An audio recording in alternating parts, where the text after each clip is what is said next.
જય માતાજી મિત્રો, તમારા બધાનું સ્વાગત છે આપણી મેલડી સિદ્ધ સાધના ચેનલ ઉપર। તો મિત્રો, આજે એક અગત્યના ટોપિક ઉપર આપણે ચર્ચા કરવાના છીએ। તો શબ્દોવાળા દેવ કઈ રીતે કામ કરે છે અને એ કયા જે 3 દેવ છે જેની આપણે ખોટી રીતે આંગળી ના કરવી જોઈએ, નહીં તો તમને બહુ જ ભારી પડશે, બરોબર। તો આજે આપણે આ વિષય ઉપર ચર્ચા કરવાના છીએ। એક પર્સનલ જે માણસ છે, જે સંબંધી છે, એમનો કોમેન્ટ હતો કે આના ઉપર તમે વિડીયો બનાવો, આના ઉપર તમે જાણકારી આપો। તો ચાલો મિત્રો, વધારે વાર ના કરતાં આપણે આ વિષય ઉપર આજે ચર્ચા કરી લઈએ। એના પહેલાં મિત્રો, સૌને મારી વિનંતી છે કે જે પણ માણસ આ વિડીયો જોવે છે એ અંત સુધી જોવે અને જાણકારી ગમે તો આગળ શેર કરે। તો મિત્રો, સૌથી પહેલાં તમને હું જણાવી દઉં કે શબ્દોવાળા દેવ કઈ રીતે કામ કરે છે, બરોબર। કે જે શબ્દોવાળા જે દેવ હોય છે એ શબ્દો આદિને ચાલતા હોય છે, એટલે એમને શબ્દોવાળા દેવ કહેવામાં આવે છે, બરોબર। હવે તમને સમજાવું કે પ્રોસેસ શું હોય છે। જે પણ દેવ, જે તામસિક પ્રકારનું દેવ છે એ શબ્દો આદિન દેવ હોય છે, બરોબર।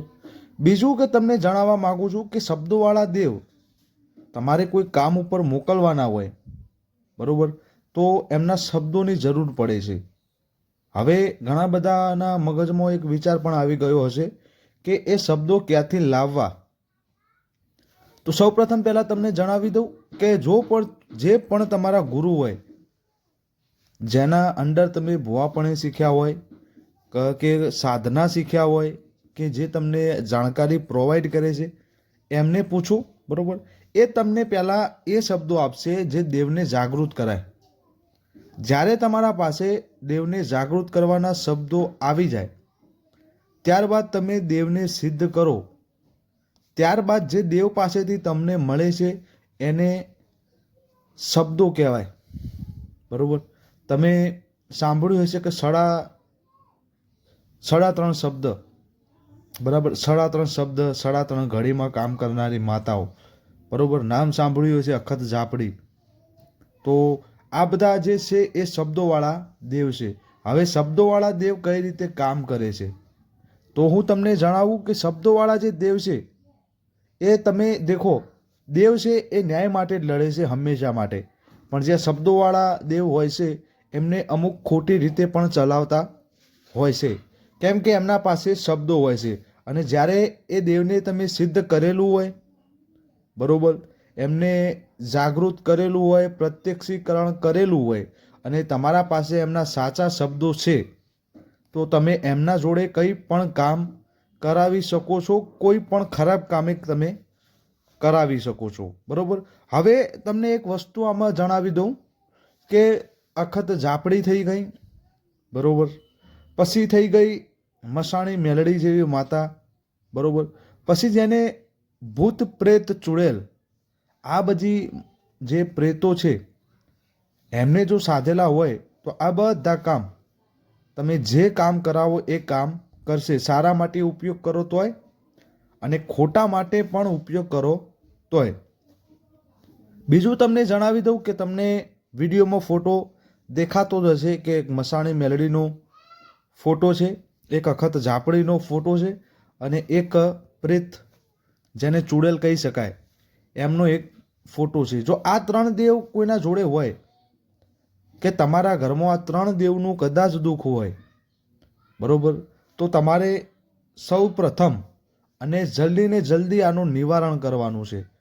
એનું કારણ શું છે કે જો આ ન્યાય લેવા આવે તોય તમારા ઉપર ખતરો છે, કોઈ મોકલે આડી રીતે તોય તમારા ઉપર ખતરો છે। બીજું કે મિત્રો, એક આ તમને આ જે સાધેલું હોય છે જેમને, એને આ બેનિફિટ હોય છે કે ગમે તે કામ કરાવી શકે છે, પણ હવે તમને એનું નુકસાન જણાવી દઉં કે ગમે તેમ આ દેવને તમે સાધ્યું, સિદ્ધ કર્યું, તમે શબ્દો આદિને બનાવી દીધા છે, તમારા હુકુમ ઉપર એ માતાઓ ચલાવો છો, તો તમને નુકસાન શું થઈ શકે કે તમે સમજો કે કોઈ પણ માણસ, જો તમે અભિમાનમાં તૂટી ગયેલા હોય, કોઈ પણ માણસ એમને જેનો કોઈ વાંક નથી, કોઈ ગુનો નથી, પણ તમને નડે છે અને તમે આ દેવ શબ્દો આદિને મોકલી દીધું, બરોબર, એમાંથી કોઈને નુકસાન થયું, કોઈ મરી ગયું કે કોઈ હેરાન પરેશાન થાય છે, એના સાથે સાથે મિત્રો જે તમે દેવ મોકલો છો એ પણ હેરાન થાય છે. કેમ કે હું પહેલાં પણ જણાવી ચૂક્યો છું, અત્યારે પણ જણાવું છું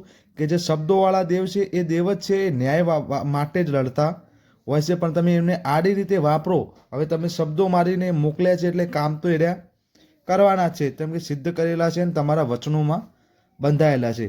પણ ત્યાંથી કામ કરીને જ્યારે પાછા વળશે અને તમે ખોટું કામ કર્યું હશે એમના ઉપર, તો જે સામેવાળાને દુઃખ પડ્યું હશે એના કરતાં 10 ગણું દુઃખ તમને પડે. જે વ્યક્તિએ આવું કામ કર્યું હોય એની વાત કરું છું, બરોબર. બીજું કે એક મસાણી મેલડી થઈ ગઈ, અખત ઝાપડી થઈ ગઈ.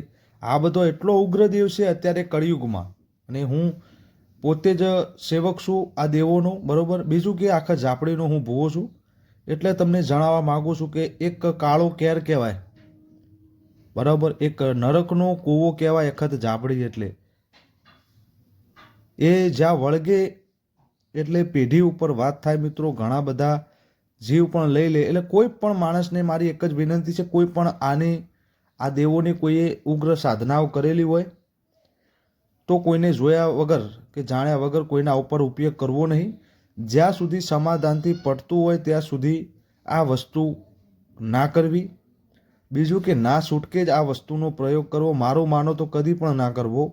કેમ કે આપણા 10 મિનિટના ઝઘડા માટે, આપણા 10 મિનિટના ગુસ્સા માટે, ખાર વેરને ઝેર માટે કોકની આખી જિંદગી બગડે એ ધંધો આપણે કરાય નહીં. બીજું કે આ જેના ઘરે આ દેવનો દુઃખ છે એ મારી નમ્ર વિનંતી છે કે કોઈ પણ જગ્યાએ જાઓ પણ આનું નિવારણ કરી દેજો. કેમ કે આ બહુ જ, જેટલું હું તમને સરળ ભાષામાં સમજાવું છું એટલું સરળ ભાષા છે નહીં અને સરળ વાત પણ નથી.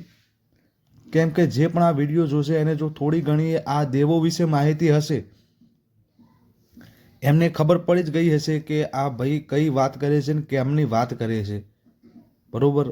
બીજું કે જે આ માતાજીને માનતા જે સેવક હશે એમને પણ ખબર હશે કે આ દેવ કઈ રીતે કામ કરે છે અને શબ્દો આદિન દેવ હોય એ કેટલા ઉગ્ર સ્વભાવના હોય. તો ચાલો મિત્રો, આ વિડીયોમાં આટલું. વિડીયો તમને ગમ્યો હોય, બરોબર, જાણકારી તમને ગમતી હોય તો લાઇક, શેર અને સબસ્ક્રાઈબ કરવા વિનંતી છે.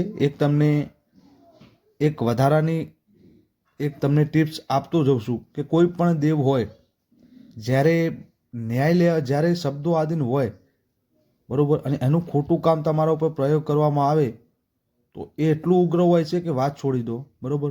પણ જો આ જ વસ્તુ તમારા ઘરે ન્યાય લેવા આવ્યું હોય, વગર શબ્દે જો કદાચ ન્યાય લેવા સામેવાળાની તમે કોઈ પણ માણસને તમે હસી મજાક કે એમને નળ્યા છો અને એમના ઘરે જો આવી જાગૃત દેવ બેઠા હશે, બરોબર, જે શબ્દો આધીન છે, અને એ શબ્દો વગર જો તમારા ઘરે ન્યાય લેવા આવ્યું છે, જેના ઘરે આ દેવો પૂજાય છે, બરોબર, તો હું નહીં, શબ્દોમાં એવો કોઈ શબ્દ નથી જેને હું તમને જતાવી શકું કે આટલું વિઘન પડશે.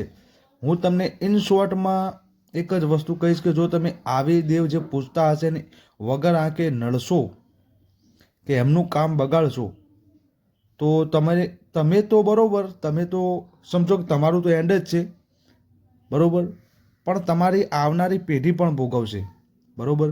અને આ જે પણ જાણકારી તમને આપું છું એ 110% સાચી છે. જે આ માણસો આ દેવને માને છે એમને તો ખબર જ છે, આ દેવને ઓળખે છે, એમની તો કોઈ વાત જ નથી. પણ જે નથી માનતા એ એકવાર આના પરચા જોઈ લેજો, આના કામ તમે જોઈ લેજો. તો ચાલો મિત્રો, વિડીયોમાં આટલું. વિડીયો તમને ગમ્યો હોય તો ચેનલને સબસ્ક્રાઈબ કરવા વિનંતી, શેર કરો વધુને વધુ, જેથી બધા વ્યક્તિઓને, આપણા બધા સભ્યોને આવી જાણકારી મળતી રહે. બીજું કે આપણું એક વોટ્સઅપ ગ્રુપ પણ છે, તો એમાં પણ જોડાવા નમ્ર વિનંતી છે. અને જે પણ તમને જાણકારી આપું છું એ એવી જાણવા જેવી વસ્તુ છે કે યુટ્યુબ ઉપર કોઈ આપતું જ નથી. અને તમને યોગ્ય લાગતી હોય, તમને સાચી લાગતી હોય તો ચેનલ સાથે જોડાવા વિનંતી છે. તો ચાલો મિત્રો, જય માતાજી, જય મેલડી માં, જય મસાણી મેલડી, જય અખત ઝોપડી, હર હર મહાદેવ.